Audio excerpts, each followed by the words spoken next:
ko bata na ito, kahit ko pinagalitan, ganun pa rin siya. Ibig sabihin, napakabait. Nandiyan pa rin ang center, nandiyan pa rin ang love at care bilang isang estudyante. Okay? Alam nyo, mahal na mahal po kayong lahat. Wala po ako sa inyo, wala pa akong sinasabing nagalit sa inyong lahat. Ang ginagawa ko lang, bilang isang advisor, bilang kayo, ay magiging mabuti ng estudyante. I'm sorry kung mayroon ako nasaktan. I'm sorry kung mayroon ako na pinagalitan. I'm sorry kung mayroon akong ginawa sa inyo.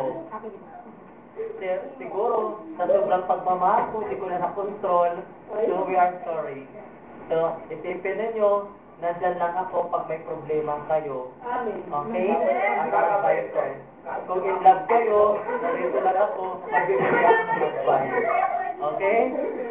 So, isipin ninyo, na lahat ng problema ninyo, lapit lang po kayo sa akin, huwag lang po kayo sa financial, moral support, spiritual support, social support, nandito lang po ako, handang tumugon sa inyo